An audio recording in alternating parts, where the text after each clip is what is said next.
rapidly moving on, inshallah. So today we're going to be looking at the middle period. Yeah, if you remember the timeline that we hopefully you guys took copies. We're in just going to be in the middle period, inshallah. Yeah. I've also named this the age of sultanates, emirates, and khanates, just as a sort of a aid to. So this is the middle period in with Marshall Hodgson. You remember Marshall Hodgson, one of the leading academics, Western academics on Islamic history, but a very good scholar in the sense that his writing is very not negative or biased against the Muslims. So I recommend reading his works, and he's considered still considered one of the leading authorities, even though he's slightly outdated now. Not outdated, but he lived a couple of decades back, and he named this the middle period, and why we've called it the age of sultanates, emirates, and khanates. So during this period, the United Caliphate has sort of split up into many different regions, autonomous regions. So the Muslims are no longer living under one big empire or one big caliphate, but however, there's many different smaller autonomous regions, and there's a lot of power struggles, and one rulers change from one day to the next. Um, Sometimes you have slightly larger empires coming about. Sometimes you have very small, like what we call today city-states. Literally autonomous cities with their own ruler. So it's a very varied period, and it's a very long period, about 400-500 years, the middle period, all the way from 1066 to 1500. And what do we mean by sultanates, emirates, and khanates? This is the polity depending on what the leader is referred to. So where you have a sultan, it's called a sultanate. And when you have an emir, it's called an emirate. So even today you have got United Arab Emirates, for example, because their leaders are referred to as emir. Yeah? And where you have a khan, the leader is called a khan, it's called a khanate. Yeah, so that's the Khanates will come to the second half of the middle period, because the Khanates are all the leaders of the Mongols are called Khans. And the Mongol eruption takes place in the middle of the middle period, as we will see. Um, I wanted to just say a little thing about how we portray our history, and how, we've talked a little bit about this before, how Islamic history has been massively distorted and minimized in Western textbooks until today, and fragmented. So there's no concept of an Islamic millennium or 1,000 years of Islamic history stretching from 700 to 1700. For this 1,000 years, the Muslims were the great superpowers in the world, and there was no one to match the Muslims in terms of learning, culture, architecture, militarily, in any field. The Muslims were leading the world throughout these 1,000 years. All the way up to 1700, we can say, as a arbitrary cutoff. But if you read Western textbooks on Muslim history, on world history, let's say, for example, Islamic history is like a 200-year period of the Abbasid golden age, so-called golden age of Islam. And then they will break up the other history into different things, like, the Moors in Spain, or the Mongols, or the Turks. They don't give the picture that this is actually one history, a history of one civilization. Now, recently, things are beginning to change. In some ways, in the last couple of decades, ever since 9/11, the tragic attacks, funnily enough, a lot of focus in Western universities has been on Islam and Islamic studies. And the nature of Western academia, you can't control the narrative. There's a lot of freedom, obviously, within the system. So many, even in the West, are now coming to understand this, the unified history of Islamic civilization that stretches. That's such a massive part of human history, especially recent human history. Yeah? So, for example, we do have more recently a book like this, where you probably, I don't know if you can read the subheading, but Islam, underneath Islam it says, 1,000 years of faith and power, 1,000 years. So here there's a clear recognition that there's 1,000 year history of it's a civilization, the Muslim and Islamic civilization, which is a unified history, even though you've got these different people, the Turkic, the Mughals, the Moors in Spain, what they call the Moors, the Andalusians. They're all part of one unified civilization. And this is the point that Marshall Hodgson makes very strongly in his work as well, is that even when the Muslim world fragmented politically into all of these smaller regions, and there was a lot of changes of rulers and dynasties and people fighting for power, there was a unified Islamic culture that ran throughout the Islamic world. And that unified Islamic culture was based on the Arabic language, obviously the Islamic religion, and specifically the Sunni. So Sunnism is obviously the great unifier. And later on, also the Sufi brotherhoods. Sufi brotherhoods became very pervasive in the latter part of our history, and were also a unifying factor across the Muslim world. So the Sunni, what some people have called Sunni internationalism, yeah, Sunni internationalism.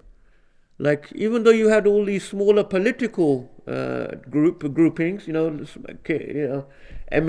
and Sultanates and different polities, Sunni Islam was the same from east to west, And the great illustration of this is in many of our great travel writers, So where you've probably heard of people like Ibn Battuta, right? But there were many others. This was a trend in the Muslim world, and it was a genre of travel writing. And these travelers, they were scholars often, they were educated people. They weren't just... and so the travel writing they did was very accurate, because the Muslims had a very sort of scientific culture in their madrasas and their colleges, right? And they were very concerned with accurate recording of things, etc.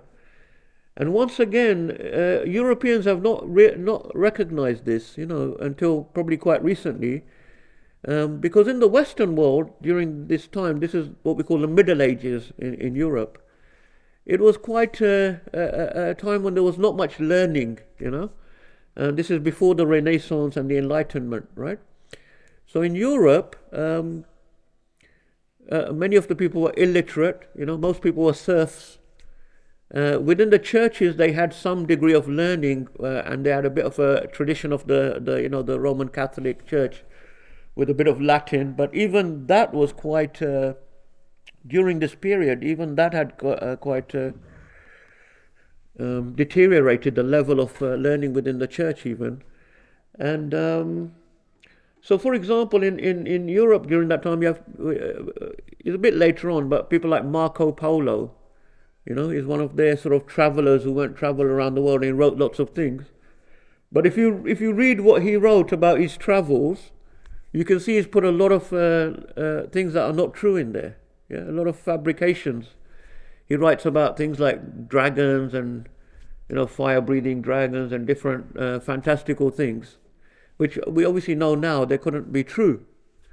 So that was the sort of culture in Europe. So Europeans, because they're very Eurocentric, they're very biased, they think everything is Europe, So they presume that the rest of the world is the same at that time, So yeah, the Muslims, Ibn Battuta, these guys, we can't really, But I think they're coming to appreciate more recently that the Muslim culture was very different, the scholarly tradition in Islam.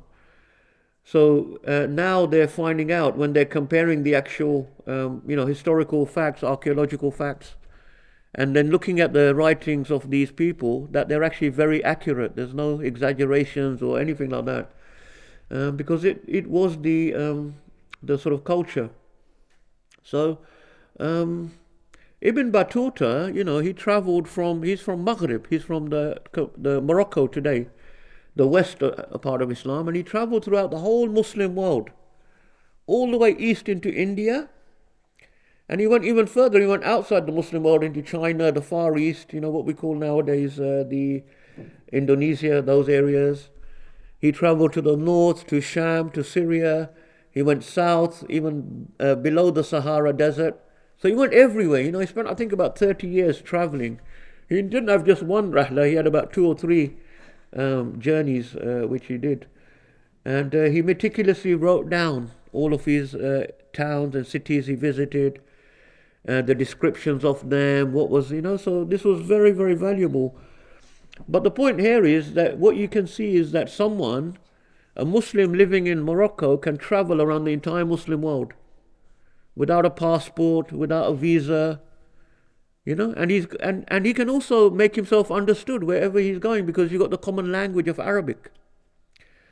The interesting thing is, when he was in India, he worked as a qadi for some years. He settled down, he got a couple of wives, he was a qadi. But he's from Morocco. Because why? Because you've got the common Sunni madhabs, the schools of law, the 4 schools of law, the Hanafi, Maliki, Shafi'i and Hanbali. And these are 4 schools of law that are recognized across the entire Muslim world. So even though he's a Maliki from Morocco, he can go to India and he can work as a qadi. So this was the great unity of the civilization that I think we can lose track of. And once again, a lot of the histories that you read in the English language, especially even the ones written by Muslims, sadly, they just focus always on the fighting and the battles between the rulers, and they don't focus on these type of what is life like for the average normal people. If you read the travels of Ibn Battuta, it's very peaceful. Everywhere he goes, he comes some areas where there's a few bandits and things. But we have to recognize that for the majority of the time, the vast majority of people are living under a peace and security. And they are living under the Sharia, because one thing that is common to all Muslim civilization, starting from the Khulafa Rashidun all the way to the Ottomans and the later Mughals and these, they all implement Sharia. You have qadis. The judicial system is a qadi-based system which never changes until very recently, when we lose Muslim power and we start imitating European systems. So it's good to see that they're more recently in the Western academia, they're recognizing this unity that Marshall Hodgson has already talked about. Going back to this slide, I also, people might think, because I'm a Muslim, I'm trying to portray Islamic history very positively. And to some extent I am. I won't deny that, because I think we need to balance, because for a long time, Muslim history has been portrayed very negatively, and European history has been portrayed very positively. So it's sort of like the nature of a people, really. I mean, when they're going to talk about their own history, they're going to sort of be more positive about their own history. So in a way, it's probably subconscious. It may not be. But as we were talking about before, in the 19th century, when Great Britain became the Great British Empire, ruling over a quarter of the world, they were sort of writing their history in a way that needed to be sold to the world's people as well. That we're a great civilization, the British, we've got this heritage of Rome and Greek and all these things. And a lot of it was based on very tenuous facts behind it. I'm just going to give an example here.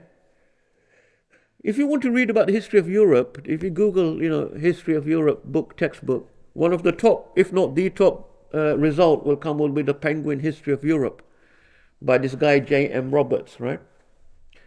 Now, this Roberts is a very, very Eurocentric, still, so what I'm trying to say is still there. A lot of the bias is still there.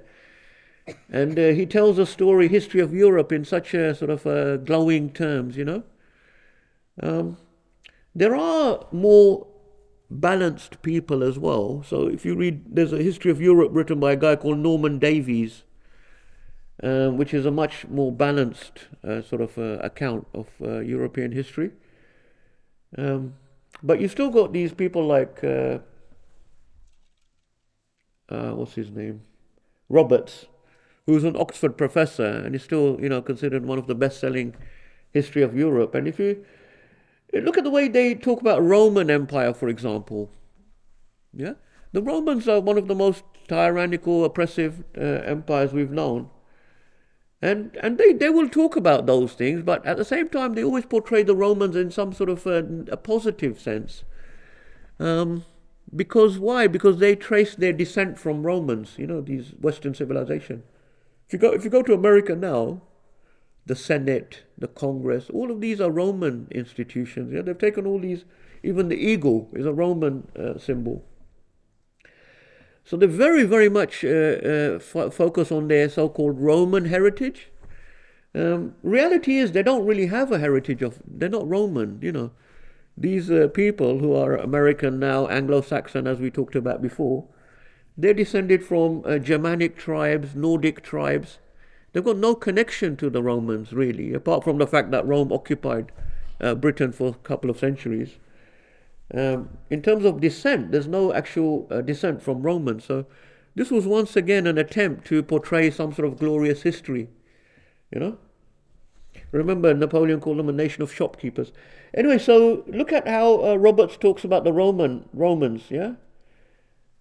To provide regular lawful government to black, white, brown Romans equally, and to assure to them also peace and prosperity. All this was without precedent and remains the best grounds for saying that the Romans did great things. And we look at that glowing description of the Romans, one of the most oppressive, tyrannical empires we've known in history. This was one of the things that Prophet Isa Islam promised his followers, that when Allah sends, then these are the tyrants that will be brought down. Now, this is full of inaccuracies as well. And this guy's an Oxford Don. How can he say the Romans is without precedent that you had any sort of empires like that? There have been many empires before that had similar type of approach to the Romans, etc. Anyway, the point being is that I think we shouldn't be afraid of being more positive about our own history, because I think we have a great thing to be proud of on our history. And, the problem is because we have a type of inferiority complex, and we sort of, anytime we talk about our history, we will always have to give a sort of apologies and, oh yeah, these things happened, that thing happened, etc. Of course, no one's history is perfect, and our history is not perfect either. And many people did many bad things throughout our history. But we shouldn't be afraid to then, when we sum up the history, to look at, the vast majority of people lived in a very positive situation. And I would argue that during the Islamic period, that human beings generally were more happy and lived in more peace and security than they have at any other time in history, including the modern European age. Right, so that was just to explain why, if people think I'm just going on a bit about how positive our history is, right? So if you look at Roberts' book, that's Roberts, he's died now, but his book, Penguin History of Europe, when he describes modern European civilization, it's the best thing that's ever happened to mankind, right? Modern European civilization brought mankind all these amazing things, technology, progress, science, democracy, right? So according to him, under modern European civilization, people are happier, freer and generally more equal and wealthy than at any period in history. Liberal democracy. We've brought to the world these amazing things. Even though the British Empire did all these horrible things, at the end of the day, we brought the world all these amazing things like progress and science and happiness. Yeah? A good question. Are people more happy today than they were in the past? Yeah? Are people more happy today? You guys don't look very happy, but you're probably because you're fasting. Yeah? Are people more happy today than they were in the past? If you lived under Harun Rashid in Baghdad, or you lived under the Ottoman Empire, do you think you'd be more happy then, or do you think you'd be more happy now? It's a really good question. I don't think no one knows the answers. No one's probably, I don't know if people have tried to study that, you know. All the studies they do of modern life and happiness in modern living in modern cities, they find people are miserable and depressed more than ever before, and it seems to be getting worse. Right, so levels of depression, anxiety, suicide, they're getting more and more worse. The more and more advanced these so-called societies are becoming. You know, so were people more happy living in a village, in the pre-industrial villages? Or are they more happy now living in these big cities, working for corporations? It's a good question. Yeah, I'm not answering, but actually I am claiming. So this is my assertion, right? That under the Islamic age and living under the Islamic empires, people were more happier and more freer. Yeah. So it's just an open question to put out there. I'm not saying I can prove that right now. Yeah, but I think it's something important that Muslims need to research into. Because you can't expect non-Muslims to highlight the positive things of our history. Yeah, they're always going to spend their time. Look at what the Hindu nationalists are doing, you know, putting all Mughal history down into the dustbin and like it was nothing. Yeah, we Muslims have to have our own historians and present our own history and do our own research, you know, to counter some of these narratives.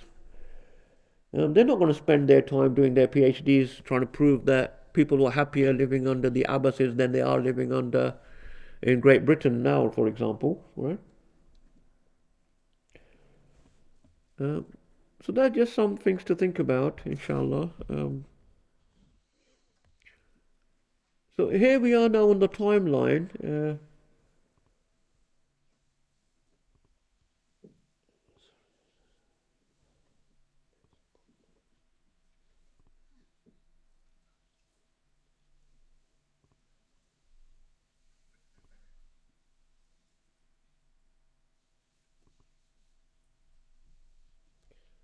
Looks like the laser pointer is not working for some reason.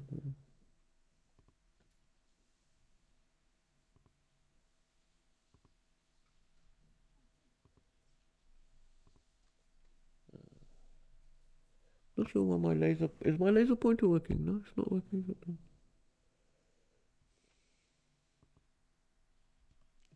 If we look at the timeline,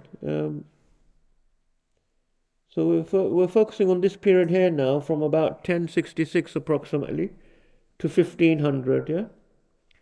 After 1500, we'll talk about tomorrow, inshallah, the gunpowder empires, the Mughals, Ottomans, and Safavids. But for today, we're just looking at this period here. The middle period, as it's called by Hodgson, and in Europe it's known as the High Middle Ages. Yeah, the High Middle Ages. This period, up to 1500. So the middle period we can break into two, quite neatly into two, because what happens in the middle of the middle period? You have the Mongolian eruption, yeah, under Genghis Khan, or Genghis Khan as he's known in English. You have the Mongol invasions of a large part of the Eurasian world, including a large part, almost I'd say about half of the Muslim world, comes under these non-Muslim Mongolian invaders. It's the first time the Muslims have ever been defeated in this manner since the beginning of our history. And so it's a massive crisis in the Muslim world. And also, they take over a large part of other areas like China and parts of Russia and Eastern Europe.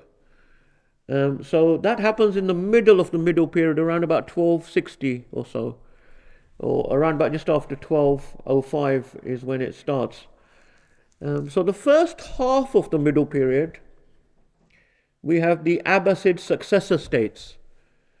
So this is a period where you still have an Abbasid Khalifa in Baghdad, but you have most of the Abbasid Empire has broken into autonomous regions. So you have different emirs, sultans that have taken power of different parts of the empire. And however, they still pay allegiance to the Khalifa in Baghdad. So none of them claim to be a Khalifa. Right? Remember we said this could be due to the Sharia that the Khalifa must be from the Quraysh. That may be part of. But it's also to do with legitimacy. You know, if you want to rule over a people, you have to have some sort of legitimacy, like, who are you? What's made you the ruler? You know, how did you become the ruler? Why should we listen to you? That's what the people are going to say. So if you seize power, say over Damascus or some region, okay, you've seized power, but how are you going to keep the people obedient to you that are now under your... You know, it's quite difficult to keep people obedient. People tend to rebel. People don't like to be told what to do. So this ruler, what's he going to do? He's going to write to the Khalifa in Baghdad and he's going to say, look, I've taken possession of these lands.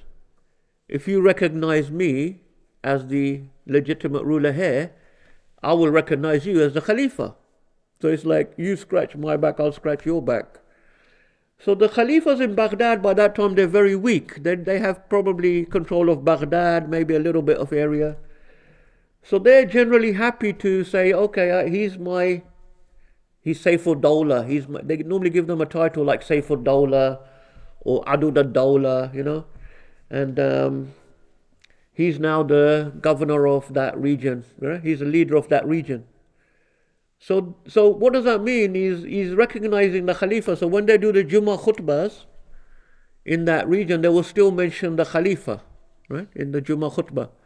Generally, Jummah khutbahs are the place, it is a very political, Jummah khutbahs are a very political institution, really.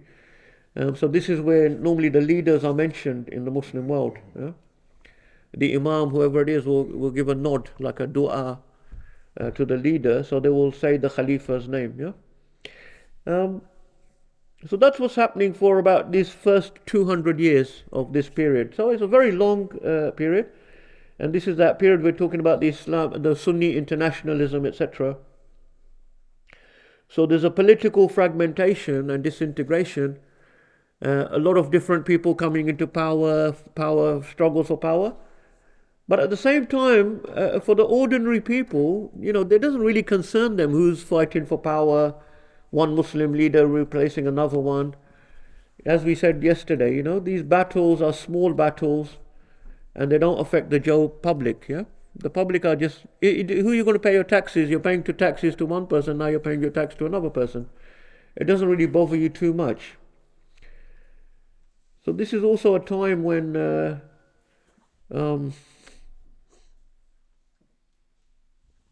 it's a sort of, Marshall Hodgson describes it as sort of an apolitical time for the ulama. Like, people are going ahead with the madrasas, they're studying Islam, but they're not really getting involved in the politics. The only involvement in politics by the ulama is more of an advisory role, and they will be in those type of positions. Obviously, qadis are a system that continues as well. So this carries on for a good 200 years, a very long time. And then you have the Mongolian situation. In Europe, as you can see, one of the major things is the Crusades, which we're going to talk about in a minute, inshallah, as well. This is just a close-up. This is a slide that I created just to show during this period. So here we have the middle period, yeah, up to 1500, and it goes into the gunpowder empires as well. But what this slide shows is some of the main Muslim dynasties and main Muslim empires during this entire period. Not all, there's many that are not shown, especially the smaller ones. But these are some of the bigger that you could probably call empires, because they're very large polities. And so Ayyubids, for example, they're the family of Salahuddin Ayyubi. So he forms the dynasty Ayyubids. They have quite a large empire at one time, and they obviously defeat the Crusaders out of Jerusalem. You've got the Seljuks that you've probably heard of from watching Ertugrul and Osman. And various others. The Almoravids are it's in English Almoravids. They're the Al-Muwahidun, I believe, and you have the Al-Murabitun as well. They're dynasties that are in Maghrib and Spain. Yeah. As you can see, after the 1250 mark, then you have a lot of the Khanates. So wherever you see the word Khanate, like at the top there, Chagatai Khanate, Il Khanate, yeah, or wherever you see horde, the word horde is a Mongol word. It came into the English language from the Mongol Ordu. Ordu was the camp of the Mongols' army, yeah. So wherever you see horde or Khanate, you know that it's a Mongolian empire. Now, obviously, the Mongols, they soon became Muslim. Yeah, within 2 or 3 generations, they had all converted to Islam. And so another thing that Marshall Hodgson mentions is a lot of people don't realize is that Islam expanded during this period much more than it expanded during the initial period. You remember back to the initial period under Sayyidina Umar, there was a massive expansion of Islam to become the largest empire in the world. But during this period, actually Islam, the Muslim world triples in size during the middle period from about 1000 to about 1500. The lands under Islam and Muslims triple in size. So this is another thing that people don't realize. When you read the history, you think it's all fighting, Muslims always fighting each other. There was a massive expansion at the same time. Part of it was when all of the Mongols become Muslim, because obviously they've got this huge empire already, and then they're also expanding. And part of it was a lot of lands converting peacefully without any sword. So places like what we call today Indonesia, in those days, there were all the colonialists called them the Spice Islands. Malaysia, all of these lands, they converted, they became Muslim just through meeting Muslims and trading and things like that. So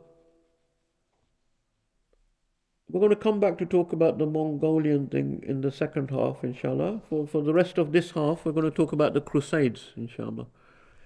Now, the Crusades, so this is Europe around about the middle of the middle period, yeah, just to give us an idea. And I wish my laser pointer was working. I don't know why it's not working.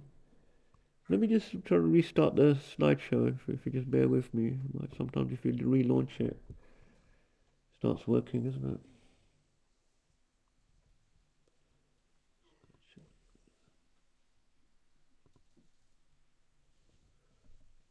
Let's try now. Yeah, it's working now, okay. So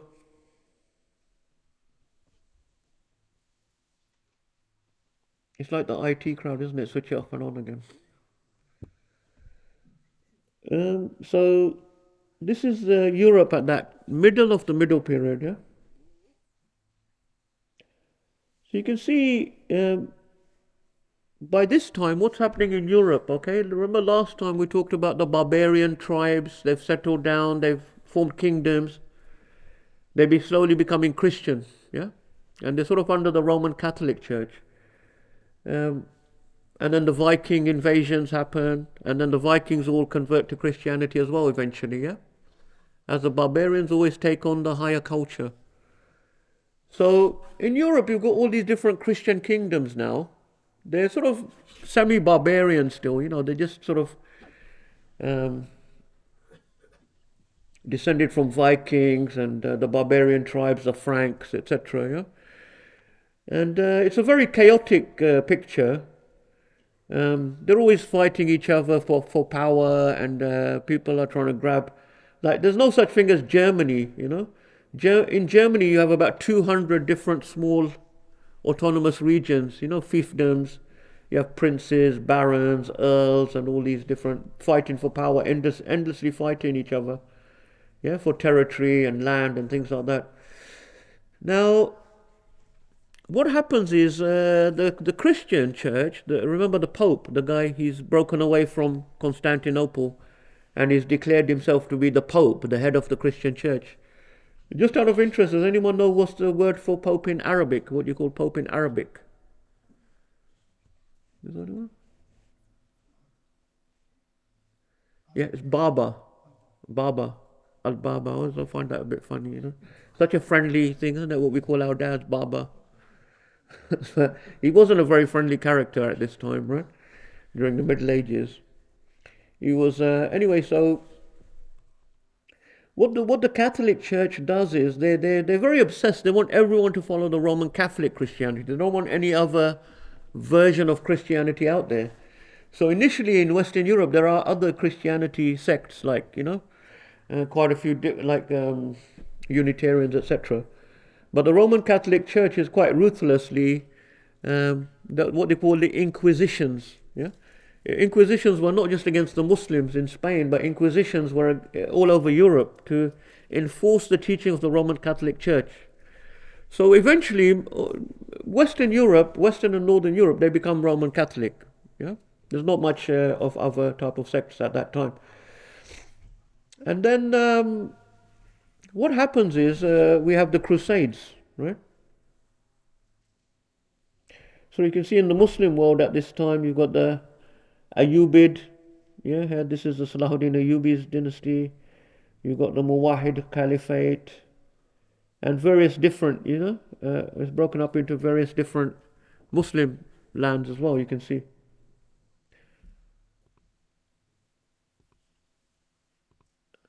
I think we've covered this. Now the thing about the Crusades, they start almost at the beginning of this period, and they go on for a few hundred years. The main ones take place in the first couple of hundred years, but they trickle out over time. They get smaller and smaller as time goes on. But the main Crusades are the first, second, and third, probably. The first one is when they take Jerusalem. The second one, they lose Jerusalem back to Salahuddin. And in the third one, they try to take Jerusalem. It's led by Richard the Lionheart, you're probably familiar with. And basically they fail, but they do manage to capture another little town on the Mediterranean coast from the Muslims. And then after another 100 years, they're all pushed back out of the Muslim world. But for some time, these Crusaders, they do manage to capture a few towns around the Muslim Mediterranean coastline, The Crusades most of the Muslim world, they don't really notice the Crusades. Right? Nowadays, we think the Crusades were a big deal, but for Muslims at the time, the Crusades were not a big deal. They were minor incursions taking place on the Mediterranean coastline that most Muslims didn't really notice. These Franks, they call them Franks, Ifrangi,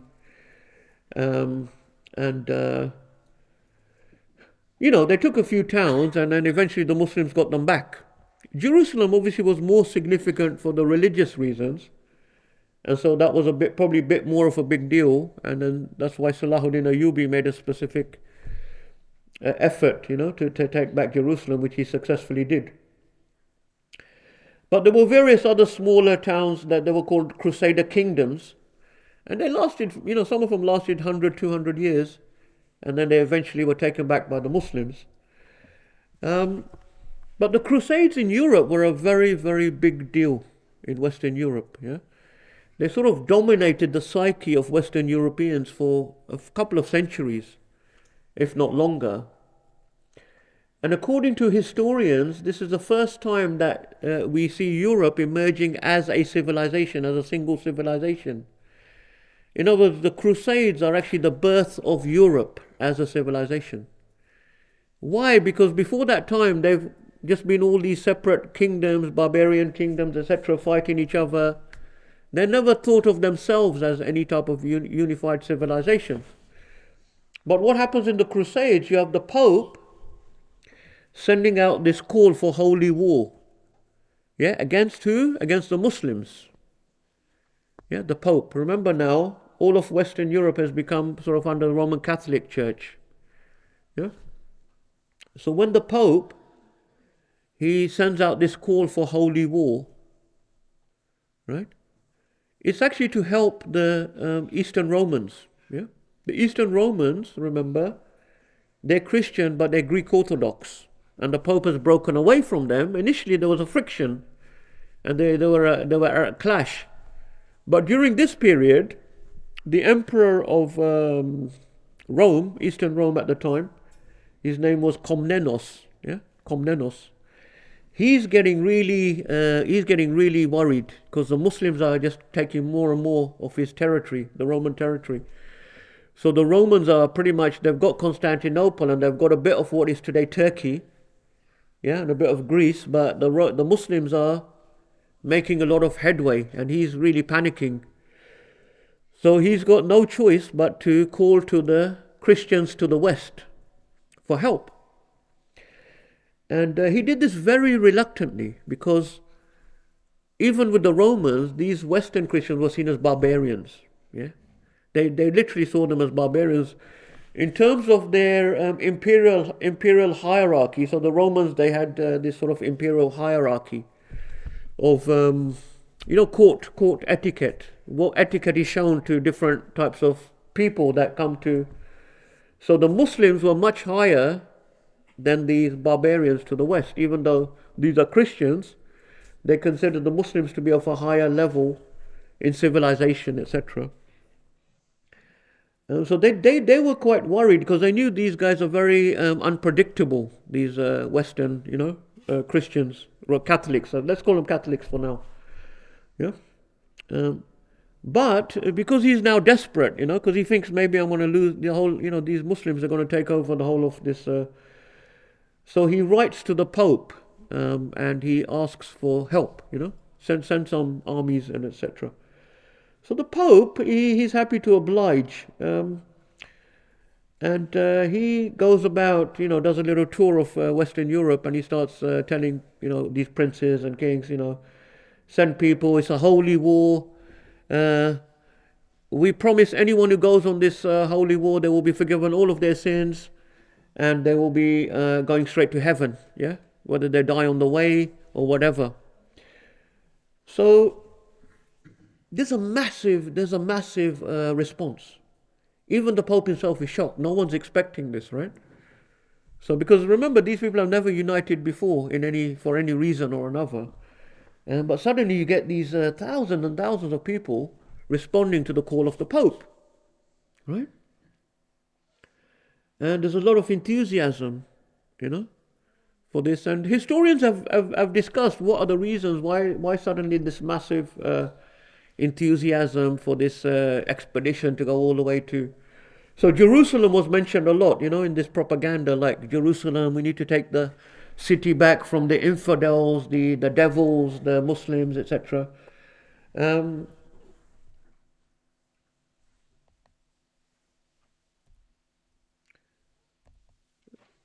going to just talk about this a little bit. Yeah. So the Crusades were a real mess. Yeah, they were a real mess.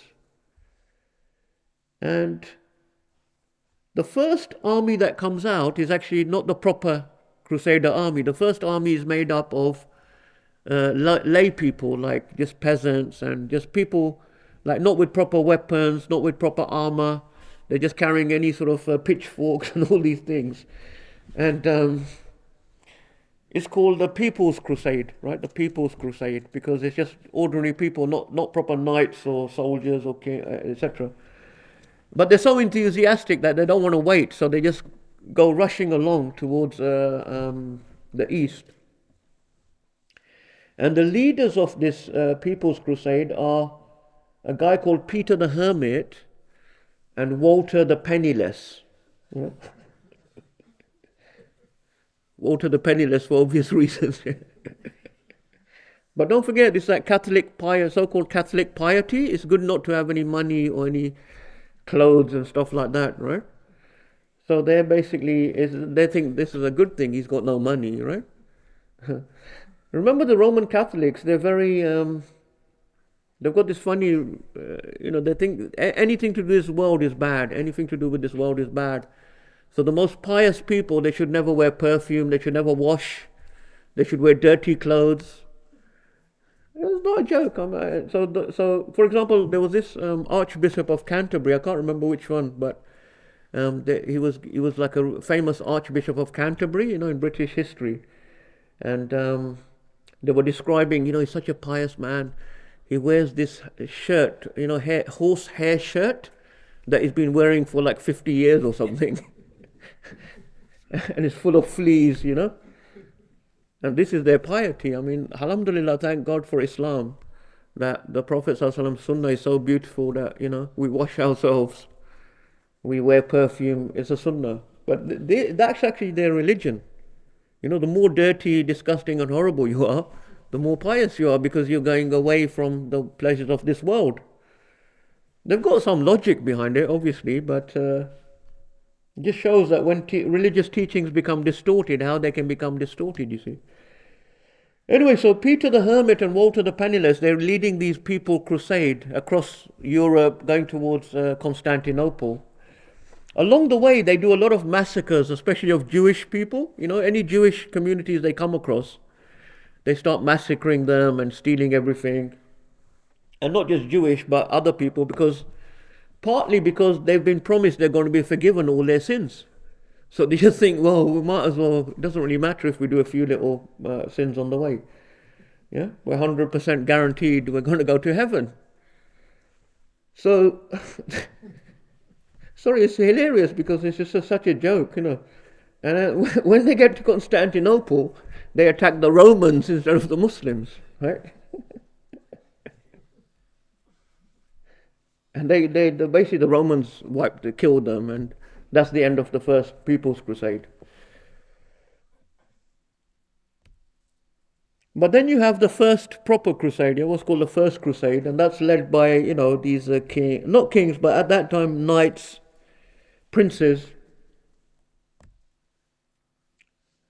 The First Crusade, they come to Constantinople, and Komnenos, obviously after the first fast of the first one, he's even more paranoid. So what he does, he gets the leaders of the First Crusade and he calls them into Constantinople. He doesn't let the army come anywhere near the city. He calls the leaders. These are some of the main leaders. Yeah, he calls them into Constantinople, into the palace. And in Constantinople, they've got the most sacred relics of the Christian. Because remember, the Romans are the superpower, Christian superpower of the time. So they've got and remember these Catholics, they're really into these sort of objects, relics, saints and things like that, right? They sort of worship saints, graves and artifacts and things like that. So, but the Romans, they've got they've got like a piece of the cross, where Jesus was hung upon. They've probably got like a bit of the cloak, the goblet that he drank from. So they've got the like nowadays the Ottomans have got the Prophet ﷺ thing because they're inherited it. So the Romans have got the really holy relics. So he brings all these holy relics, and he brings these leaders, and he puts them in front. He said, you have to swear on all of these holy relics, right? Your most sacred oath by Jesus and God and everything, that if you take any town from the Muslims, you will hand it over to the Romans. Because he's paranoid now. He's thinking they're probably just going to keep it for themselves, right? So they say, no, don't worry. They make all of these sacred oaths, swear by God and Jesus and everything, touching the Holy Cross and everything, yeah? So they then go on to the first city that they take from the Muslims is Antioch. Yeah, the first city that they successfully captured from Muslims, Antioch. Immediately, Bohemond, the crafty Norman, he goes back on his pledge and his oath. And he says, I'm keeping it for myself. I'm not going to give it to the Romans. So even the other leaders are a bit shocked. They're like, "What are you doing? We just been, you had Jesus' cross, everything, and you made all these sacred oaths." But he said, "No, because Comnenus broke his promise. He broke his side of the bargain. He was meant to send an army to support us, but it never came. So he made all these excuses, and basically these crusaders, they start keeping these cities for themselves." Um,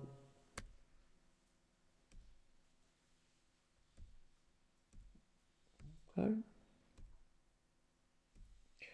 Now, when we talk about the Crusades, even within the West, there's two competing narratives, right?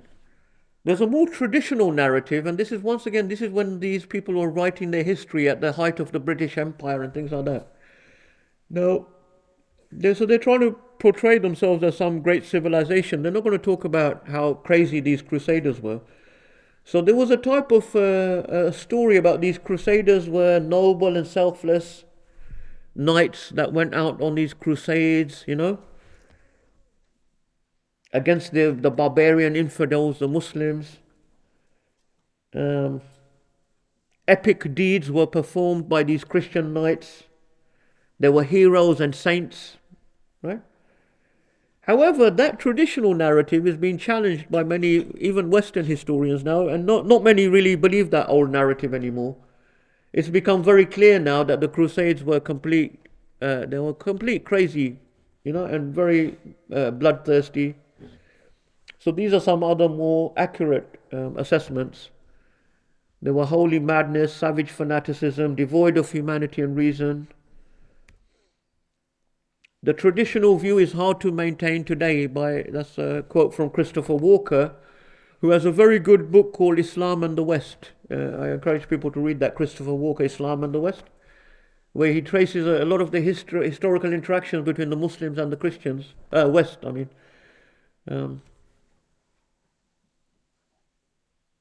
He said because of colonialism, that was why we had this other narrative, but now colonialism is gone. There's no way we can maintain that narrative. David Hume, one of the philosophers of the Enlightenment, he called the Crusades the most signal and most durable statement of human folly that has yet appeared in any age or nation. Gibbon, a famous historian who wrote about the decline of the Roman Empire, called the Crusades a holy madness, a savage fanaticism, whose participants were devoid of humanity and reason. How could 6 generations have rushed headlong into this precipice? So in Europe, these crusades are taking over several centuries, many generations, and it's taken over the European conscience. We talked about the People's Crusade, yeah. Talked about the Second Crusade is when they were defeated by Salahuddin, yeah, and Salahuddin took back Jerusalem. The Second Crusade, you had the kings, European kings, because the First Crusade was so successful, the word spread like wildfire around Europe. Oh, there's all these lands to conquer, we've got these Crusader kingdoms. So in the Second Crusade, you had these big kings going, of Europe. But by that time, the Muslims had united under Salahuddin, and Salahuddin basically crushed them. But obviously, we know the difference in how they were treated by Salahuddin, and with a lot of dignity and chivalry, unlike when they first took Jerusalem, when they made a bloodbath. Inshallah, so that was a little bit about the Crusades. Obviously, this is a very obviously summarized. So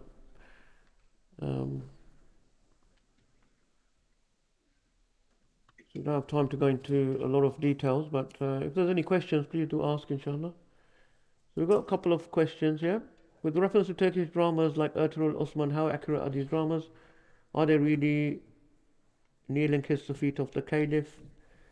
That's a really good question, actually. I'm glad people raised that because I wanted to mention about this myself.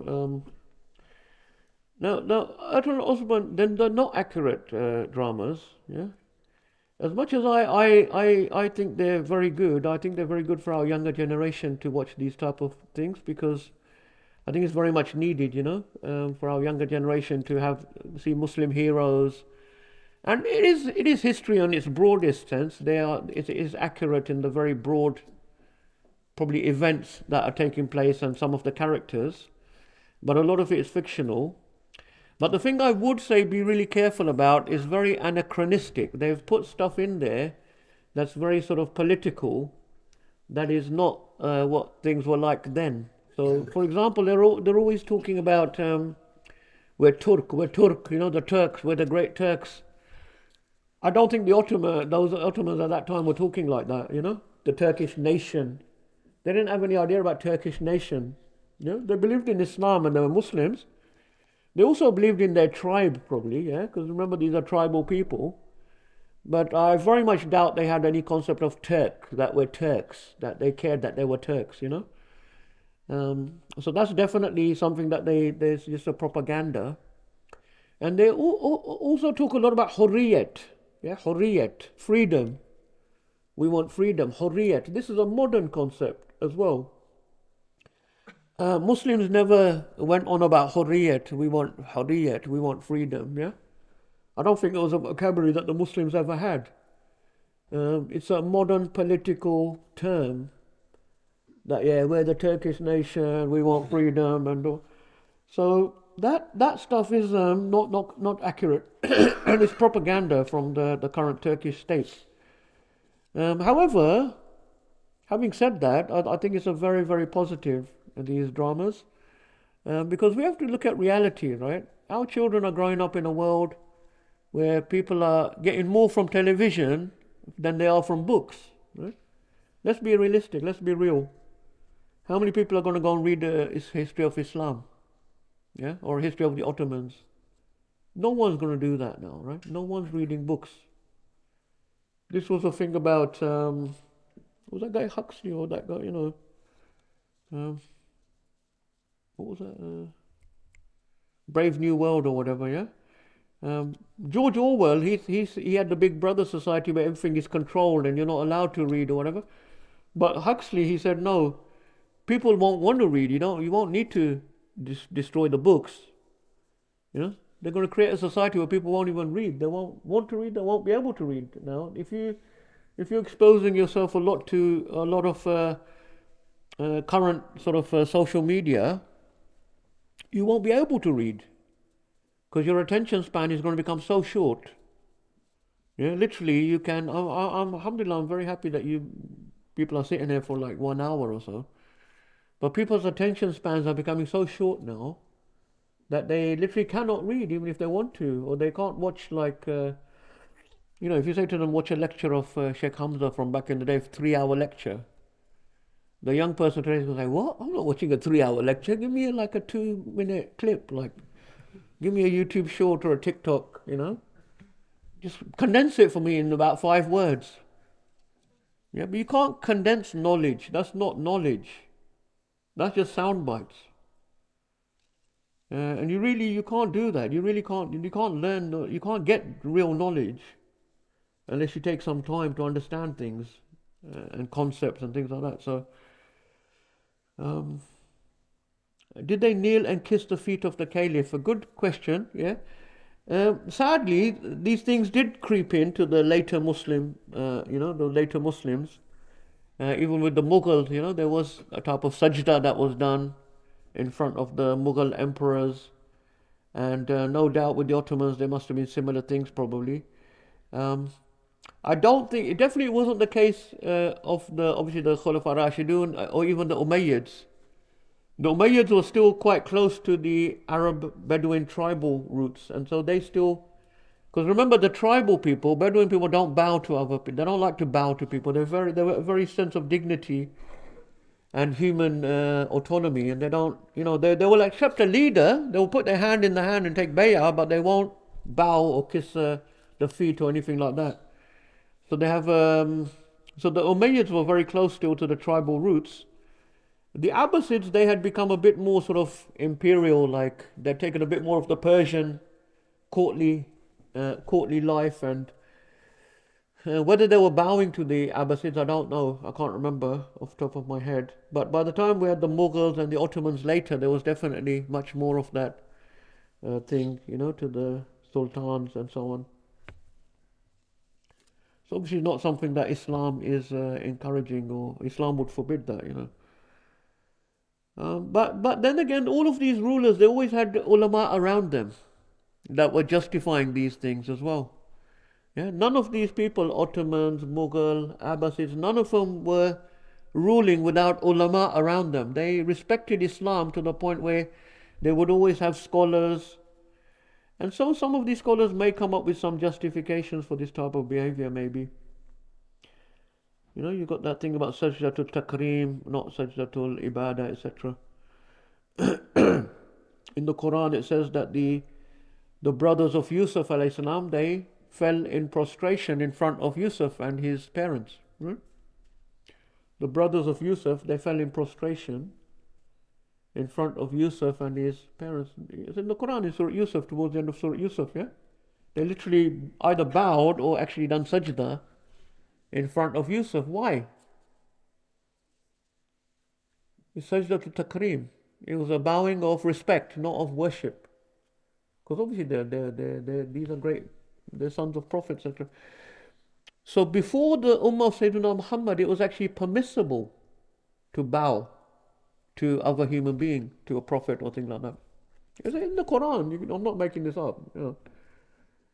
This was one of the great blessing and great honor that was given to this Ummah, that we're not allowed to bow to any man. Even to our prophets, we're not allowed to bow to any man. And we only bow to Allah. This was a great honor given to us as a Muslim Ummah. Before that, some of them had to bow to their prophets. They had to do sajda in front of their prophets. So this was a great honor for us, because remember, this is what Iblis wanted. Iblis, he said, I want to only bow to Allah. I don't want to bow to a human being. But Iblis was commanded to bow. But we were given that honor, alhamdulillah. What provision did Khanates, Sultanates, Emirates provide to the population in terms of mental health, physical health, etc.? Excellent question. I love this question. I wish I had more time, but just to keep it brief, one of the great things that the Muslims had were hospitals. And this in every major Muslim city in the world, in the Islamic world, you had hospitals, and they were free, totally free of charge for anyone to come.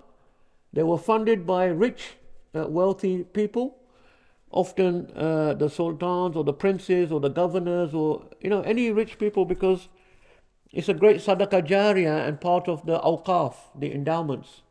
We don't have time to talk about that, but this was one of the great things that was in the Muslim world from the earliest times, was the awqaf, that it's in the Sharia that if a Muslim donates any land or building or anything like that fi sabilillah, for any, like a madrasa or a hospital or a masjid, according to Islamic law, that has to remain for that purpose until the Day of Judgment. No one can take possession of that piece of land or that property after it's been given as a waqf fi sabilillah. It literally becomes the property of Allah subhanahu wa ta'ala, and no one, you have trustees to manage that, but no one is allowed to take possession of that after it's been given as a waqf.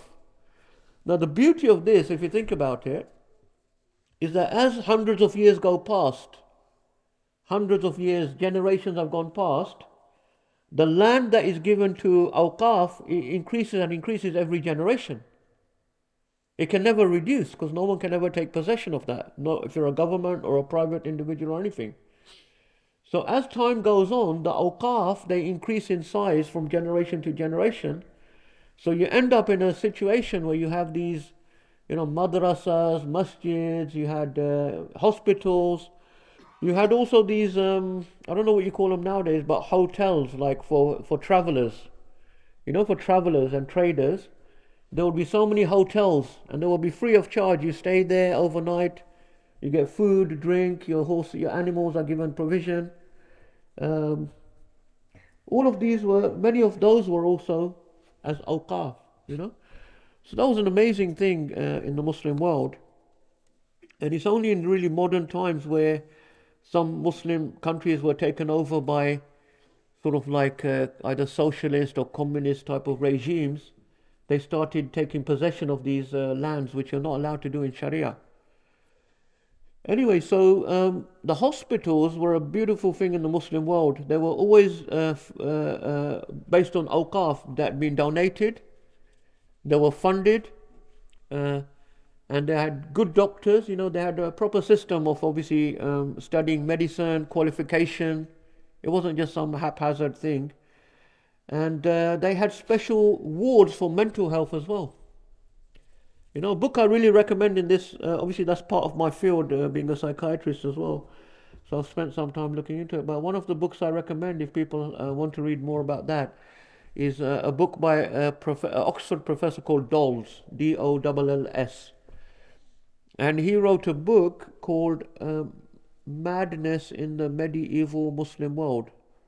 Majnoon, Madness in the it's all about mental health and mental health treatment in the Islamic age and in the Islamic empires.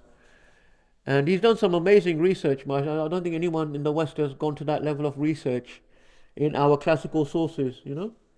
And it's a book that's not very well known. I had to go to the British Library to get a copy. You can't find a copy anywhere. But if you go to the British Library, you can borrow it, and I photocopied it from them, obviously.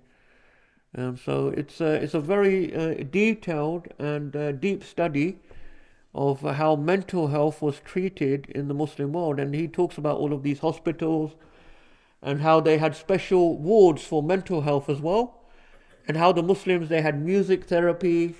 They recognized the benefit of a nice environment, so greenery, you know, so they would have like plants.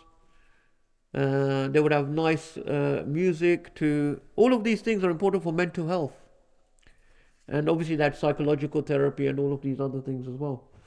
And the interesting thing is, sorry, you've triggered me off on a tangent, but the interesting is that Muslim physicians, Muslim doctors, they saw mental illness as a physical illness. Yeah, they didn't see it as it's a jinn possession, or it's we need to do ruqya. I mean, obviously Muslims did do ruqya, but that was for any physical health as well. But they didn't say, oh, we need to get the jinn out or things like that. They saw it as an actual illness that we need to give treatment for, you know.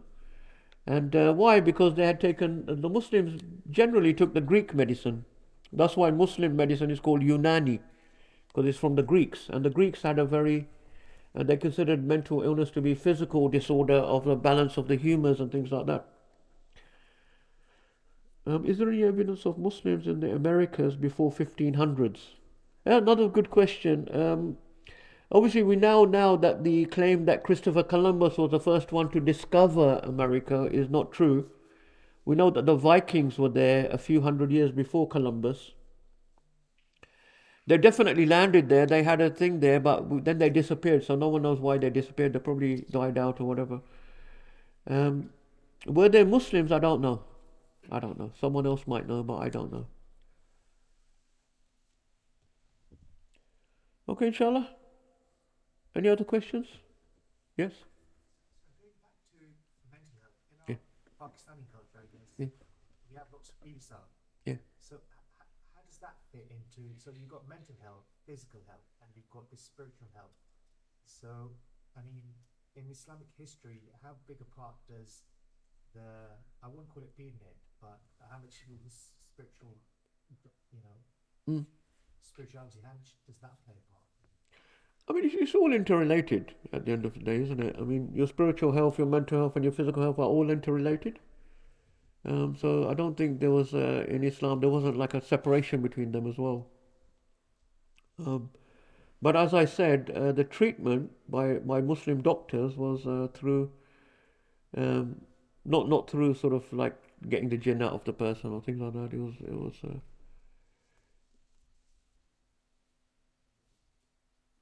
But ruqya, yeah, ruqya is from the sunnah. Ruqya, like if you even if you have a physical ailment, you can do ruqya, like read Fatiha, blow on the person. That has an effect, you know. So that's part of our deen as well, even for any illness, physical or mental. Obviously, cure is from Allah. So if we recite some Quran, or you get a pious person to recite Quran and blow on you, that's a blessing, and it can definitely be a cure, as is in the hadith and stuff like that. Um, okay, inshallah. So we'll try to keep to the time. So we wanted to talk a little bit about the Turkic nomads, and then we want to talk about the Mongolians. So we don't have that much time. So we've already talked a bit about the Turkic nomads in the past. So we might keep this very brief. Yeah, 5 minutes or so. Um, so before the Mongolian eruption, from the same region, the Eurasian steppe lands, you had these other tribal groups. Yeah, Turkic tribal groups. The Seljuks are probably the most well known, that they actually came down and they actually created a massive empire.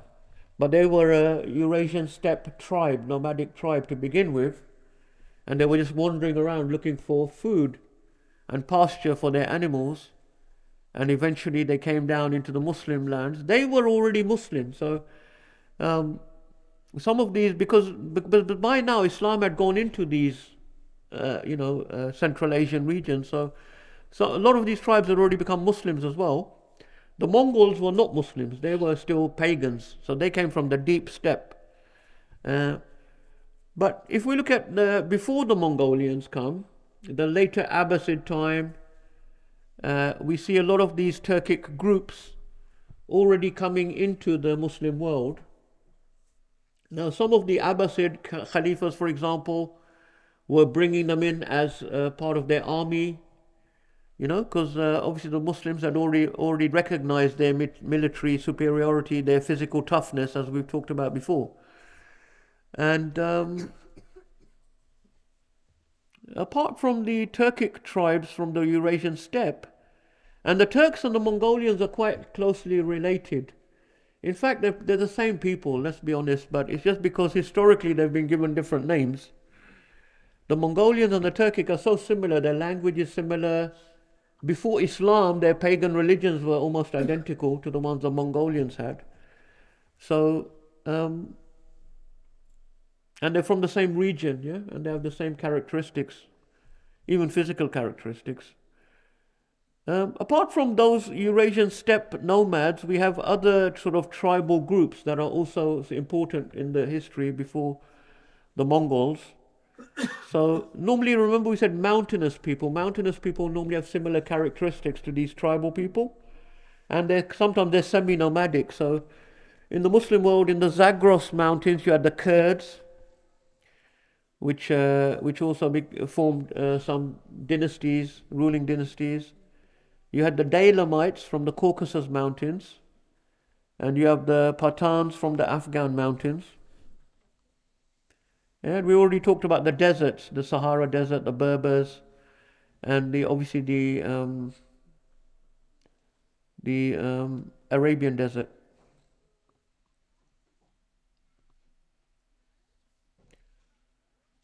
So you can see how how they live. They're nomadic people, so they have tents. Um, so the Turkic and the Mongolian, the steppe lands, they are famous for their horses, right? So their main animal is a horse, and these are a certain type of horse. It's a smaller size horse they have. The horses are just as tough as the people, yeah. So these horses are, they're from that same environment, and these Turks and these Mongols, they were such expert horsemen because they grow up, from an early age on the back of the horses. In fact, when some of the Muslim scholars, when they were talking about the Mongols, describing them, because obviously they'd invaded the Muslim world, they said they're so good at riding their horses, they're on the horses from like they're 1-2 year old. When they get off the horse, they're awkward, they can't walk. Then on the ground they're like walking funny because they're so used to being on the horseback. So they become so highly. That's part of their, their military prowess because they're able to ride the horses and they're shooting arrows, mounted archery. So shooting an arrow while you're galloping on a horse is a very, very difficult skill. And people say if you haven't grown up with that, from a young age, it's very hard to learn as an adult. So this is what gave them. This was one of the main things that gave them their military superiority, that their mounted archery, that they can gallop on a horse while shooting arrows. So they're literally just circling around people, running circles around people, basically. Um,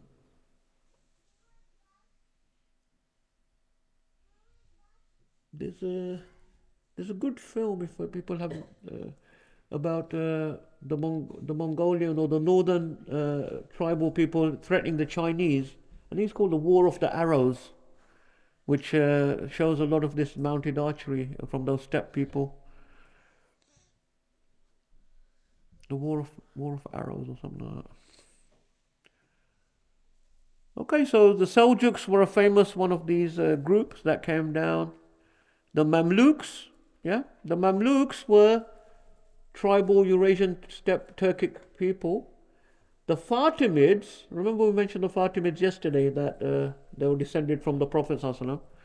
The Fatimids were taking these tribal people, Turkic tribal people, and putting them into their army because of their great physical and military prowess. But eventually, the Fatimids at one point became weak. The leaders became weakened. There was instability. So some of these army commanders, they took power for themselves, and they formed the Mamluk Empire. So Mamluk, literally the word means owned, the slave. Mamluk is a slave. Because initially they weren't actually, there's discussion about this, when we say Mamluk and Ghilman, were they literally slaves? Some of them were slaves that were taken from the steppe lands, but some of them were free mercenaries, but they just, because that label became like a label, Mamluk and Ghilman, but a lot of them were not even slaves. They had come down as paid soldiers, etc. So the Mamluk was a very important empire as well, and they're the ones that actually stopped the Mongolians in the Muslim world. They're the very first people that ever defeated the Mongols in the Muslim world. So very important. Okay, going on to talk about the Mongols now for a while, inshallah. As we said, the Mongolian tribes. This was a great. I've labeled it as Holocaust. Yeah, it was a terrible time for the Muslim world. That came under the Mongolians. There were many massacres that took place. If they captured a city, sometimes they would slaughter everyone. Yeah, man, woman, and child would be slaughtered. Blood would run the streets. And the Muslims at the time, they wrote about all of these. So we've got a lot of detailed descriptions in the Muslim histories. And initially, Western historians, when they looked at the Muslim accounts, they thought, oh, these guys are exaggerating, right? Where it says like 500,000 people were killed, massacred, etc. Because this was once again the Eurocentric, because in their medieval scholars were full of fantasies and they, they didn't have any sort of culture. But they're coming to appreciate now that the Muslim historians were actually recording very accurately. They weren't exaggerating and things like that. It was the culture of the Muslim world. So there was massive numbers of people were killed. It was a Holocaust, for the Muslims. And the Mongols swept over about approximately half of the Muslim world. They were coming right across Persia. They took all of Persia, coming right into what is today the Middle East, and into Sham. And it was finally the Battle of Ain Jalut where the Mamluks defeated their army and stopped them. Otherwise, they may have continued, taken Makkah, Medina, North Africa. We don't know. And maybe maybe it was the Haramain, maybe Allah was protecting those holy cities. So they never came under non-Muslim rule, Allah knows best. But They were under Genghis Khan. They were unstoppable. Genghis Khan himself was never defeated. This Ain Jalut was after, the expansion was continuing under his sons. Um, so the other empire that was completely overrun was the Chinese empire. The Mongols actually wanted the Chinese first, because the Mongols are in the north of China, and the Mongolian tribes, they've always wanted China. They're always interested in China. They never really knew much about the east, the west for them. And so as soon as Genghis Khan united the Mongolian tribes, the first place he turned to was China, right? And they carried out an invasion of the northern China. And later on, one of his sons took southern China as well. So China was the main objective of Genghis Khan. In fact, Genghis Khan didn't want to fight the Muslims. The Muslims at that time were the world superpower, as we said. The Muslims were undefeated, had never been defeated since the beginning. The Crusaders had made a few little skirmishes on taken a couple of towns. But partly that was also making alliance with some Muslim groups, fighting Muslims. Um, Genghis Khan, he wanted to have peaceful relations with the Muslim. So the neighboring empire to Genghis Khan of the Muslim was at that time Khawarizm. It was called Khawarizm. And it was one of the largest Muslim empires of that time, the Khawarizm. It was huge. Large part of Persia and Central Asia was there. And the leader of the Muslim there was called Shah, from the Persian. Shah, I think it means king in Persian, I think. So he was a Shah. And Genghis Khan actually sent some envoys, peaceful envoys, to the Shah to negotiate some things about trade or something like that. Now the Shah was very, something overcame me. He got a bit of an attack of arrogance at the time. And he said, who are these, Bedouins coming, these tribal people coming to try to talk to me about making trade or whatever, who are they? And he basically humiliated them. There's different reports. Some say they chopped off their beards, some say they were killed. Eventually, and so Genghis Khan finds out, that this has been disrespected to my envoys. Which even in amongst civilized people, you don't really dishonor envoys. You're supposed to give them a type of respect, and you don't kill them. If someone's sending you an envoy, so it means you're really belittling and saying that person is nobody. He's not even worthy of anything. So Genghis Khan goes a bit crazy, like, what's this guy doing, killing my envoys? And he made a famous statement. He said, there cannot be two suns under the one sky. And so that's when he launches his armies against the Muslim world. Yeah. And these are the largest armies that Genghis Khan has so far brought forth. And they basically have a wave of destruction across the Shah of Khawarizm. His armies are about 3 times the size of Genghis Khan's armies at this time. But they're completely wiped out. Yeah. And the towns are, some of them are massacred. A lot of Muslims are fleeing, doing hijrah. So there's a lot of turmoil in this time. Many Muslims are in shock. They just can't believe, because imagine this is now about 700 years. And how many hundred years is this? Yes, about 700 years from the hijrah, So for 700 years, Muslims have never experienced this type of defeats. So Muslims' psychology is like, we can never beat away Islam. Islam is the superior thing. So many Muslims at that time believe it's the end of the world. The slide's moving on by itself. I think it's telling me to move on. Many Muslims, they believe it's the end of the world. Many believe it's Gog and Magog, Yajuj and Majuj have been released. That's the only explanation for this,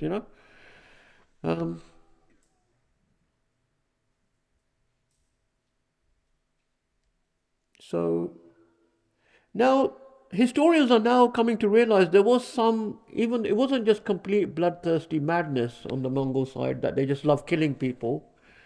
There was actually a type of tactic here on these massacres, and that was what we would nowadays call psychological warfare. So if a city tries to resist and they have to break you down, they kill every man, woman, and child. Every other city is just going to surrender. They're not going to try to put up a resistance. Yeah, so this is what actually happened. Most of the cities just gave up without a fight, because then they get to be spared. If you don't fight, the Mongols will spare your men, women, and children. They just take over the city, obviously, but they will spare you, and you get to keep your property and things like that. So what happened was, because of this psychological terror, many towns and cities just gave up without a fight. Yeah. So that was a sort of a tactic that they were using, that if you fight us, then we're not going to show any mercy at all. So that is a type of psychological warfare which nowadays people recognize. It's interesting, in the Quran, Allah subhanahu wa ta'ala said, أعوذ بالله من الشيطان الرجيم سنلقي في قلوب الذين كفروا الرعب بما أشركوا بالله ما لم ينزل به سلطانا. That this was one of the things that the Prophet ﷺ and the early Muslims were given by Allah, that he strikes fear into the heart of the enemies of the Muslims. Yeah? He said that in the Quran, سنلقي في قلوب الذين كفروا الرعب. We will cast fear into the hearts of the enemies. Yeah? Because in battle, in war, when an army gets fear, they start panicking, that's it, it's over. They're going to run. Yeah? So this is a very important aspect of warfare. It's not all about just how many weapons you have and things like that. Yeah? Psychological warfare is very important. If an enemy is scared, even if they outnumber you, they might be defeated just because of that spreading of panic and fear. There was one story I used to hear from back in the day from some Tablighi Jamaat. They used to come to Hounslow Masjid and to give talks. There's a funny story that I always used to hear from them. There was a Muslim army, and they were facing a non-Muslim. I think it was Sahaba. They were facing like a non-Muslim, like massive army, Persians or something like that. And the Persian army, they're looking at the Muslims across the thing, and the Muslims are all doing miswak because of it's time for prayer or whatever, so they'll do miswak. And the Persians said, "Oh my God, they're sharpening their teeth, they're going to eat us." And they all panicked and start running. So it's how, but there's a thing, it's in the Quran, and the Prophet ﷺ said that in the Hadith as well, that Allah has assisted me with casting fear, I think it's 1 month distance from the enemies. So when the Muslims were fi sabilillah, Allah aided the Muslims by putting fear in the hearts of the enemies. But we see now, at this time, the Mongols are coming into the Muslim world, and it's the Muslims that are panicking and fearful. There's so many stories are told, but there's one story of there's a Mongol woman, because the women were warriors as well. There was a Mongol warrior woman, and she was in a town, and the Muslims, they were cowering, scared. And she was just one warrior woman by herself, and she's amongst a group of Muslims. And she hasn't got her sword or anything. So she said, "Wait there till I get my sword." And they stand there waiting there. He goes, gets her sword, and comes and kills them all. So this type of psychological thing is, an issue as well. There's a story of that William Dalrymple. He's written quite a lot of research and books about the British in India. In one of his books, I can't remember exactly which one it is. It might be Soldier Sahib. So in one of his books, there's an account of the Indian Mutiny, where the Hindu and the Muslims, they rose up against the British at one point behind the Mughal emperor, the last Mughal emperor, and it was eventually crushed by the British. Who knows the year? Yeah, come on, you guys from Pakistani. 1857. Yeah, 1857. Yeah. So the British had been in India for a while by that time. Yeah. So there was this uprising, and the British managed to crush it. Now, the British famously ruled India with about 9,000 white British people ruling about several million Indian, right? And so this is a psychological thing. Now, this one guy he's talking about, he was a British commander, and he was one of those typical like British, like mustache and loud booming voice and all that stuff, right? Stiff upper lip and everything. So he's found out now the Muslim and the Hindus, they're rising up, and so he's rushing back down from where he was, northwest France. He's coming, I think he's going to Delhi or something like that. And en route, he's by himself. En route, he comes across a group of about 20 or 30 Muslim soldiers, right, that are rising up in the rebellion. So he stops, and he's like, he doesn't know, he's got nowhere, he's just by himself. He's got his own weapon, but he's got about 20, 30 rebels in front of him. So he just walks straight up to them, and he says, "Lay down your arms," in that British, commander voice. And they all put down their weapons and surrender to him. You see the psychological thing. So that's a sad state that the Muslims had got to anyway. But so the Mongols, have come from the north of China in the Eurasian steppelands, the great. The legend is that the Mongolian tribes are descended from two brothers, Mongol Khan and Tatar Khan. Now this is legendary, but it may not be far fetched, because remember we said before, all tribes, that's what a tribe is. They always descended from one common ancestor. Yeah. So Quraysh, for example, are descended from Fehr, who was also known as Quraysh, many generations back. So it might be true legend. That's why they're called Mongols, and they were also known as Tatars. Yeah. So in many of the Muslim Arabic histories, they're called Tatar, and they were also known by this name with the Russians. So if you read the Russian history, because a lot of Russia was invaded by the Mongols, and they call them Tatars. So it's known as a Tatar yoke, in Russian history. For several centuries, they were dominated by these Mongolian people. They were Muslim by that time as well. So it's quite possible that is true, that the descent is, that they are descended from these two brothers. So Temujin, he was later known as Chengiz Khan. He gives himself the name Chengiz Khan later. His original name he's born with is Temujin. He's born from one of their chief of the tribe, but his father died. He's an orphan, so he's brought up by his mother. He's brought up in a very impoverished situation. He struggles, as a child for survival. So once again, physically, they're very toughened up. Yeah?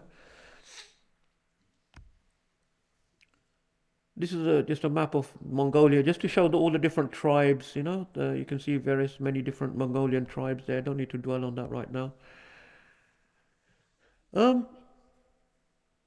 So anyway, what Chengiz Khan he succeeds to do is, with all the tribal fighting and back and forth, he manages to emerge as a very powerful warlord.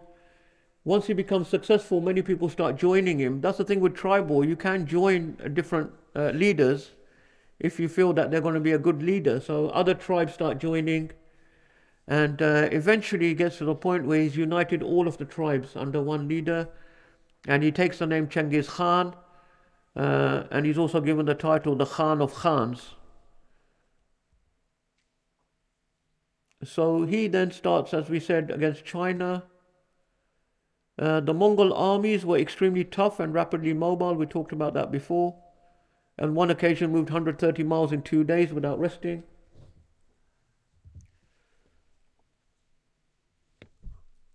The only thing, one limitation that the Mongols and other Turkic people have is that because they have so many horses, each person has a horse, but they often have 2 or 3 other horses as well with them. So they can only go into terrain that can feed the horses. So they can't go into like mountains and things. So that's why India is safe, right? You've got the mountains. Only much later Babur, he comes over the mountains and he forms a Mughal. But for the time being, the Mongols, they have to go where the grasslands go, basically. So that's why they go along the steppe lands. Yeah?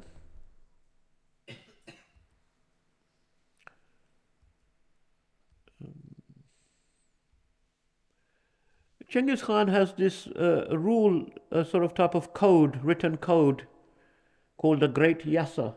It's like his laws. It probably wasn't written during his lifetime, but it became famous and written later on. It was more of I think it was more of a tribal code. I don't know. Um, we have copies of it till today.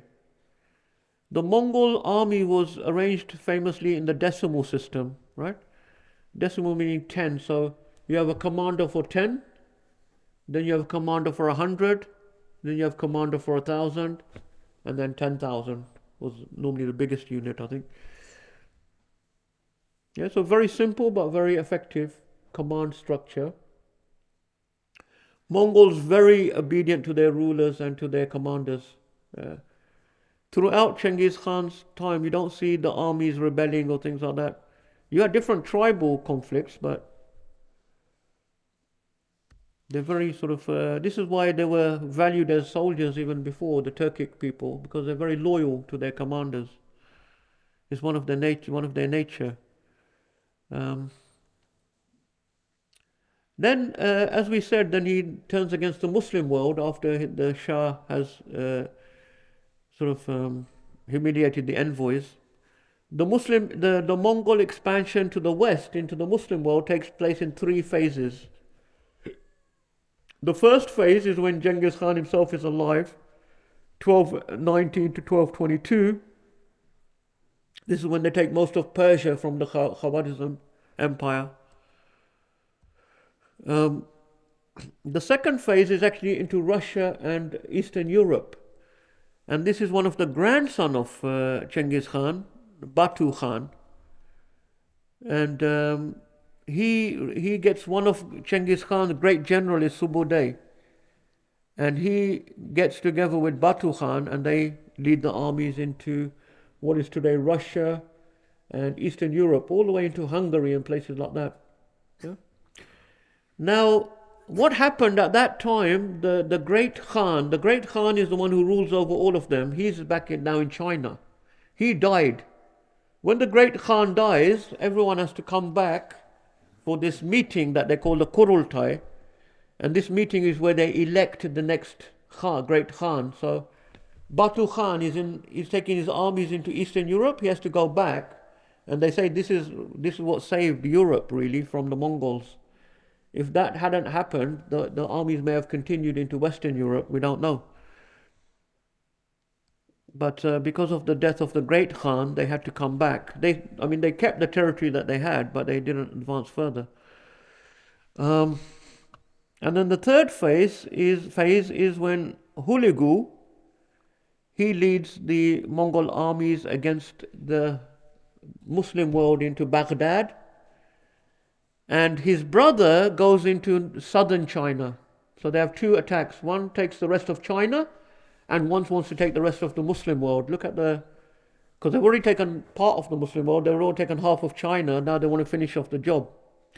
So one brother, Hulegu, goes against the Muslim, and one brother, I can't remember his name, I think it was Monkey, he goes against the Chinese. It sounds like monkey, but I don't want to say monkey. Yeah? Anyway, so the Hulegu, he's the one that goes into the Muslim world, and they finally take Baghdad, the great city of the Muslims. And Baghdad, by that time, you've got the Abbasid Khalifa is there. He doesn't have much territory outside of Baghdad, but symbolically it's a massive thing. And also that city, Baghdad itself, is still probably the greatest city or one of the greatest cities of the world, even at the decline of the Abbasid time. And it's got a huge symbolic and psychological thing. Baghdad is the Khalifa is still there. The Abbasid Khalifa is still there. Like we said, still most of the Muslims pledge allegiance to him spiritually. And to give some credit to the Abbasid Khalifa, even though in such a weak state they're in, he does put up a fight. He doesn't just give up the city without a fight. He gets his army and they have a battle. But because of that, obviously, once again, the Mongols are ruthless. When they get in the city, they massacre everyone. They said that the rivers were running black with ink. Yeah? Not red with blood, but black with ink. Because all the libraries were destroyed, all the books were destroyed. The Mongols, remember, they're barbarians still at this time. They haven't got culture, they're not reading, writing, they don't care. They're just like, what are these books, man? Let's just chuck them in the river or whatever, yeah? Now, the Khalifa himself is rolled up in a rug, a massive rug, and then trampled over by horses. So he comes to an end of his life, and that's the end of the Abbasids, really. Although the dynasty does survive back in Egypt, but that's sort of the end of their political career. Now, many people think, oh, that was such a horrific way to kill him, but people don't realize that was actually out of respect. They did that, the Mongols, they did that to him out of respect. Why? Because according to the Mongols, if you kill someone by shedding their blood, that was considered a very, very dishonorable and disrespectful way to kill someone. So that's why they wrapped him up in a rug, so he doesn't shed blood, right? They just crush him. So it was like a type of respect, that is a Khalifa of the Muslims.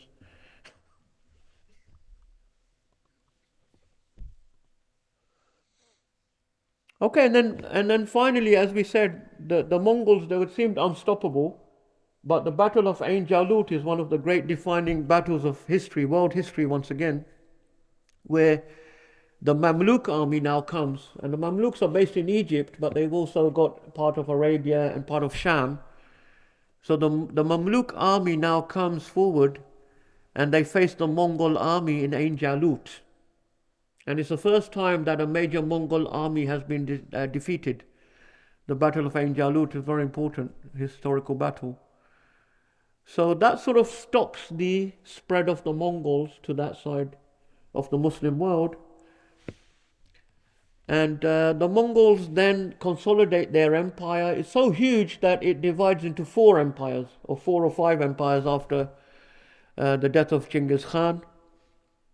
And eventually, after a couple of generations, so like great-grandsons of Genghis Khan, they convert to Islam.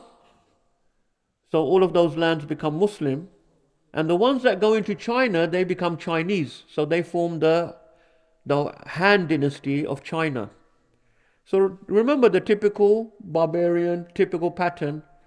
You invade, you take over the higher culture, but eventually you become assimilated and become part of that. You lose your language, you lose your religion, and you take on the language and religion and culture of the people that you've conquered.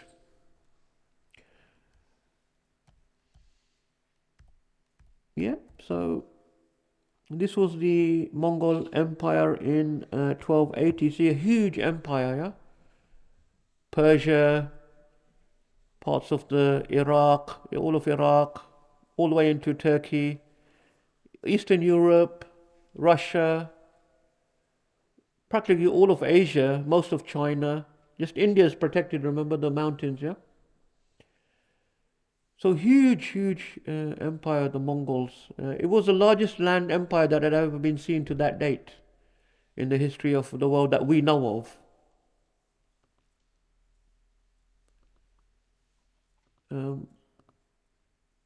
And you can see then it splits up into 5 separate empires, the Chinese branch, and you have these different Ilkhanate, the Golden Horde, the Blue Horde, etc. In the beginning, they still have a great Khan, like one who's supposed to be overall in charge, but then these 4 or 5, they become separate autonomous empires. And as we said, all of these eventually become Muslim. And this one becomes the Chinese. And it becomes a new dynasty of the Chinese emperors, They take the Chinese language, they take the Chinese religion, philosophy, whatever they have in China. The first one to convert to Islam is Ghazan Khan, 1295, of the Ilkhanate. Now, I might need to revise this because I was just listening yesterday to a talk by Shaykh Abdul Hakim Murad. Some of you may have heard one of his Ramadan talk recently. And he mentioned about Berke Khan of the Golden Horde becoming Muslim quite early on. But I think maybe his people didn't follow him. And it was just him, the ruler, confined to the ruler, I'm not sure. But with Ghazan Khan, when he became Muslim, the whole of the people as well become, all the Mongols under him become Muslim. the Ilkhanate. So that's in 1295, and then the others as well, the Blue Horde, the Golden Horde, etc., Chagatai, they all become Muslim.